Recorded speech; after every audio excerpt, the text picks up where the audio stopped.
ಬರುವಂತಹ ಜುಲೈ ಈ ರಾಶಿಯವರಿಗೆ ಮಾಡಿದಂತಹ ಪರಿಶ್ರಮಕ್ಕೆ ತಕ್ಕ ಫಲ ಸಿಗುವಂತಹ ಒಂದು ಸಮಯ.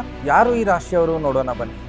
ತುಲಾ ರಾಶಿಯವರಿಗೆ ಬರುವಂತ ಜುಲೈ ತಿಂಗಳು ಹೇಗಿರಲಿದೆ ಈ ವಿಡಿಯೋದೊಳಗ ನಾನು ನಿಮಗೆ ಎಕ್ಸ್ಪ್ಲೇನ್ ಮಾಡಾಕತ್ತೀನಿ. ಇದರ ಜೊತೆಗೆ ಈ ವಿಡಿಯೋ ನಿಮ್ಗೆ ಏನಾದರೂ ಇಷ್ಟವಾಗಿದ್ದಲ್ಲಿ ಲೈಕ್ ಮಾಡಿ, ಎಂಡ್ ವರ್ಗು ನೋಡಿ. ಕೊನೆಯಲ್ಲಿ ಒಂದು ಬಹಳ ಇಂಪಾರ್ಟೆಂಟ್ ರೆಮಿಡಿಯನ್ನ ನಿಮಗೆ ಹೇಳಿದ್ದೀನಿ. ತುಲಾ ರಾಶಿಗೆ ಸೂರ್ಯ 10ನೇ ಭಾವದೊಳಗೆ ಗೋಚರ ಮಾಡಾಕತ್ತನು. 10ನೇ ಭಾವದೊಳಗೆ ಯಾವಾಗ ಗೋಚರ ಮಾಡ್ತಾನೋ ವೃತ್ತಿಯಲ್ಲಿ ಒಳ್ಳೆ ಡೆವಲಪ್ಮೆಂಟ್ ಅನ್ನ ಕೊಡುವಂತ ಚಾನ್ಸಸ್ ಇರ್ತಾವು. ಸೊ ಕರಿಯರ್ ಒಳ್ಳೆ ಸಕ್ಸಸ್ ನ ನೋಡಬಹುದು, ಗ್ರೋತ್ ನ ನೋಡಬಹುದು, ರೆಕಗ್ನೈಸೇಷನ್ ಅನ್ನ ನೋಡಬಹುದು. ಇದರ ಜೊತೆಗೆ ವಿದ್ಯಾರ್ಥಿಗಳಿಗೆ ಮತ್ತು ನೌಕರಸ್ಥರಿಗೆ ಅದು ಬಹಳ ಒಂದು ಒಳ್ಳೆ ಟೈಮ್ ಐತಿ.